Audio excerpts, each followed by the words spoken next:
If you're looking for the ultimate in off-road capability in your next GMC Sierra, then you want the new AT4X. This builds on the capability we find in the regular AT4 with additional features like a front e-locker, upgraded suspension, and upgraded tires as well. But the AT4X is a little bit more than just a rugged off-road Sierra.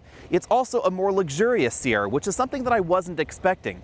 GMC is saying that this and the new Denali Ultimate trim are the pinnacles of the Sierra lineup, so if you're looking for affordable off-road ability in your Sierra, you might want to look at some of the lower-end trims because this is going to be over $70,000. I'm going to just grab the camera here and then we'll take a quick look around the exterior. 2022 brings an all-new front-end design. This is definitely more harmonious than we saw in the pre-refresh Sierra, and I think definitely more attractive than the Chevy Silverado ZR2, with which this shares a decent number of its mechanical components. We have the same 6.2-liter V8 engine under the hood, the same e-lockers front and rear. Obviously, the Sierra has a unique style of its very own. We have distinctive wheels here. This kind of has a piston theme to it. All-terrain tires are standard on this model. Red tow hooks up front, very well integrated fog lights there. Out back we have GMC's distinctive multi-pro tailgate. This is now also available in the Silverado, which is kind of interesting. It adds some extra functionality to the form factor of the AT4X because this is only available with the short bed. The multi-pro tailgate adds a lot of extra practicality to an off-road vehicle like this because shorter dimensions are important, so you don't want an off-road vehicle like this with a really long bed, but you can get some of the benefits of that bed with this kind of bed extension technology here. You can also use it as a step to get in and out of the vehicle a little bit more easily. And of course, in this particular model, there is an integrated sound system. If I flip this up, you can actually see the Kicker audio system. This is a separate Bluetooth boombox basically integrated into the tailgate. It's not part of the internal audio system. Unlike the new Denali Ultimate, the AT4X is available only with the 6.2-liter naturally aspirated V8 engine. This produces 420 horsepower and 460 pound-feet of torque.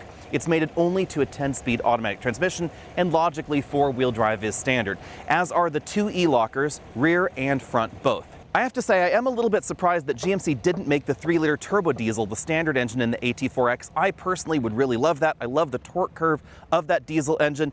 The V8 is great and it sounds really great for off-roading ability, but the turbo diesel would be a bit more fuel efficient, which would help you go a little bit further on some of those trails. Additional changes over the AT4 to make the AT4X include some extra underbody protection, specifically around the transfer case, and we get a unique suspension design in this vehicle. It gives us more suspension travel and better damping for off-road use. We get 2 inches of extra travel up front, 1 extra inch of extra travel out back, and a very minor increase in off-road ride height. These are the new Multimatic dampers that we also see in the Silverado ZR2, although GMC says that the tuning is ever so slightly different between the Chevy and the GMC model. Now, one of the important missions when creating this particular model of GMC was to retain a lot of the payload and towing capability that you generally find in a half-ton truck. And that is something that we do not see, for instance, in the Ford Raptor or the Ram TRX. We see a drastic reduction in payload and towing capability because they take everything to the next level, and they're a bit more focused on sort of dune running, I guess you could say, than traditional off-roading like this particular model. Payload will theoretically top out at 1,420 pounds. According to the door sticker on this model, the options that this one has on it drop that down to about 1,330 pounds, but towing is still 9,000 pounds. That means that if you're looking for a half-ton truck that can tow a large camper out to a place where you want to go off-roading and then do the off-roading without having to tow around a side-by-side, this is the kind of truck you're going to want. And if you were to get a Raptor or a TRX, take things to that next power level, you're going to have to give up a lot of the towing capability, and you might not be able to tow that large camper to that site. The inquisitive among you might be wondering, what's the difference between the new Sierra AT4X and the Silverado ZR2, which was also recently announced? They share the same engine, the same transmission, the same transfer cases, and differentials as well. Well, the tire size is a little bit different. We get slightly larger tires on the Silverado ZR2. These are 275/65 R18s. We get 70 series tires in the Silverado, so they are a little bit meatier there. Obviously, the styling is different as well. The cab is largely the same, except for the interior styling. But on the outside, I think we get a more attractive grille, definitely a slightly more upscale vibe in this vehicle, even though a lot of the components are the same. As far as the suspension tune goes, they both get the Multimatic dampers from GM, but the ride quality is going to be a little bit different thanks to the different profile tires. It does appear that the suspension tuning itself is very, very similar. The other big difference, of course, is that this is going to be about $7,500 more expensive than the ZR2, and that's because the positioning within the Silverado lineup for the ZR2 is different than this AT4X within the Sierra lineup. This is not quite as high as the Denali Ultimate, but it's actually pretty close. So we find features like real wood trim inside this cabin, upgraded leather, ventilated seats, massaging seats, all that sort of stuff standard that we do not find available on the ZR2. In addition to that, there are a number of other items that are standard on here that are optional on the ZR2, like it is possible to get a ZR2 without the multi-pro tailgate in the back. On both vehicles, there are a number of manufacturer accessories like the rock rails that we find on this model. If you do plan on taking your vehicle a little further off the beaten path, you're probably going to want that option. But really the best explanation is you want this if you're looking for more luxury content on the inside with off-road capability, and you want the ZR2 if you want off-road capability with a lower price tag. On the inside, the two vehicles share the same instrument cluster and basically the same infotainment software as well, but the styling of the dashboard does change from one vehicle to the other, and obviously styling is a big difference. Personally, I prefer the interior and the exterior styling of the Sierra over the Silverado, but let me know what you think about that. If you're a budget-conscious shopper, you should know that the AT4X is a luxury off-road truck. So we have things like massaging seats up front, powered tilt telescopic steering column right there, real wood trim on the front doors. There are also a lot of luxury touches in here, like the stitching and the piping on these leather seats. These are both heated and ventilated. If we move over to the dashboard, lots of leather going on here with a leather dashboard, leather lower, stitching, piping, the even soft touch treatments right there on the upper section of that two-door glove box. There's one up there, and there's one right down here. GM dresses up the door panels with some extra texture on those soft touch materials and lots of eccentric stitching. Moving back over to the dashboard, this large, just over 13-inch touchscreen infotainment system is standard, as is the just over 12-inch instrument cluster. This features the latest Android-based operating system from GM with Android Auto and Apple CarPlay functionality, also lots of trailering functions, 360-degree camera views very well integrated there, etc. Below that display, we find the engine start-stop button, dual-zone automatic climate control, lots of switches and knobs there. And over here, we find the two most important features, a rear e-locker and the front e-locker. Interestingly, you cannot lock them separately from one another. And it's worth noting that although the rear locker works in 4-high or auto mode, the front locker will only engage in 4-low. In the middle of everything, we find some extra storage, a joystick-style shifter, two large cup holders, and an oddly located trailer brake controller. GM says that this is a little bit more convenient if you're actually towing a trailer and need to access the emergency brake functionality, but I do kind of wish it was on the dashboard. I'm a little bit concerned about drinks and things like that splashing into there. In the center console, lots of additional storage here. Since we're geared up for off-road, we have a CB radio in there right now.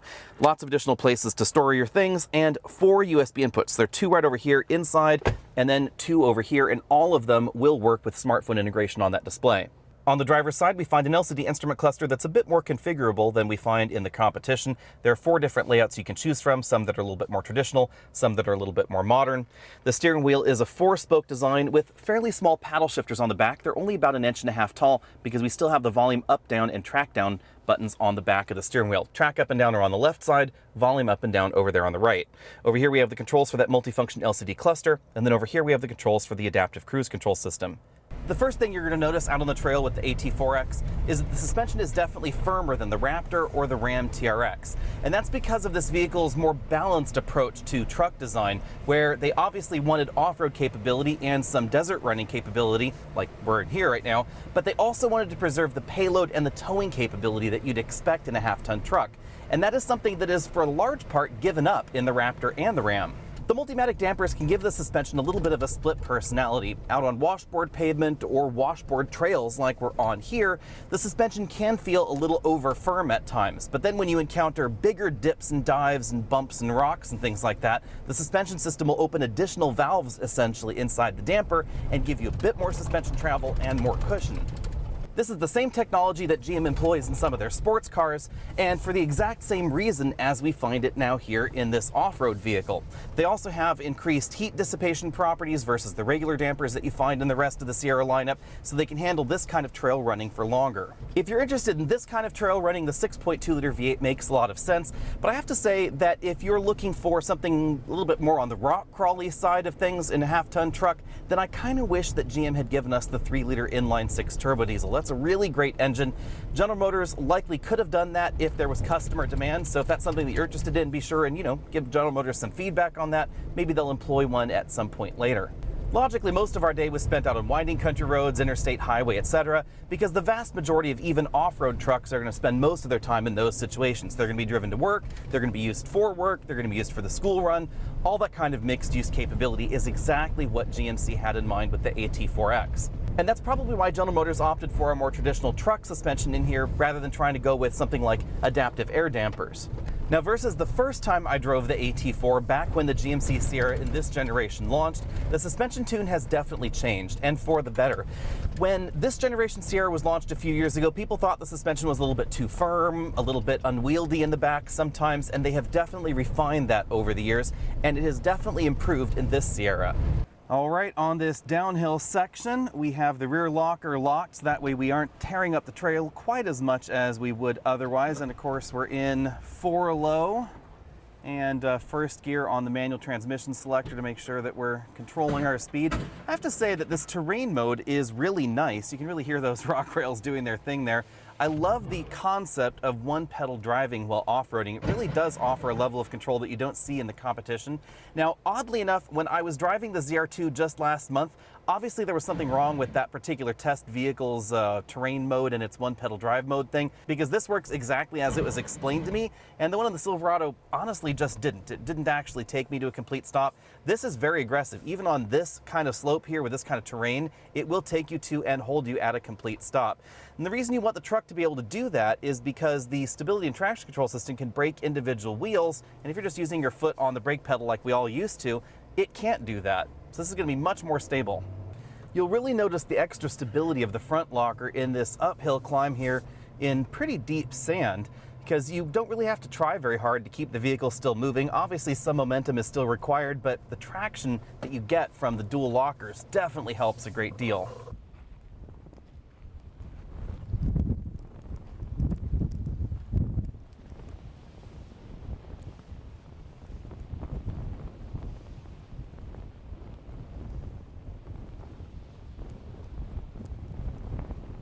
If you want the extra off-road capability in the AT4X, be prepared to pay. This is about $14,000 more expensive than the regular AT4. It's going to start at $74,995, plus of course tax, title, license, and the destination charge. Interesting thing about its positioning is that GMC is saying that this is sort of the off-road corollary to the Denali Ultimate, but this is notably less expensive than the Ultimate. It's actually a little bit closer to the regular Denali in terms of its regular sticker price, and we get the 6.2-liter V8 engine standard. If you're looking for a rugged off-road pickup truck that doesn't lose a lot of its trailering functionality and payload functionality that you find in the regular Sierra, you should definitely put the AT4X on your shopping list. I especially love all the trailering options that we find in the Sierra lineup, like the dual camera inputs right back here, so you can keep an eye on the load inside your trailer, and you can see behind the trailer when you're out on the road or when you're backing up, things like that. That is a really practical touch.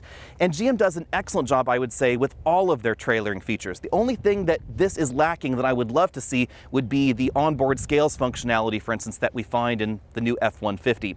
This particular model doesn't have quite all the same touches that we find in the new Denali Ultimate. For instance, this particular model does not have the carbon fiber bed, but I think it's a really good compromise, especially when you consider the price tag of the AT4X versus the Denali Ultimate. You get a lot of the same functionality in this with a bit more of a rugged vibe to it. If I had a wish list, I would really love to see GM offer the front locker in different trims of the Sierra. That really would be a unique feature in the half-ton segment. That's not something we see from anybody else out there.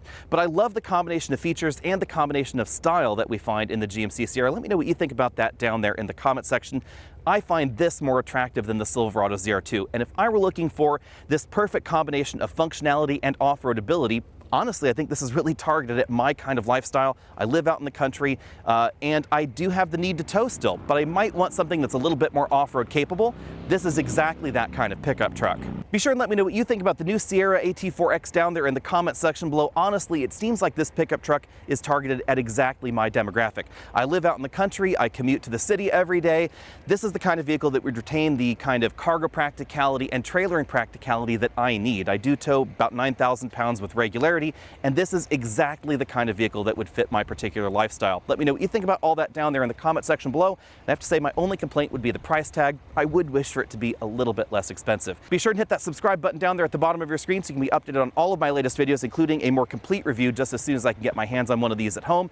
In the meantime, find me over at Facebook, Instagram, Twitter, all those other social places, and I'll see all of you next week.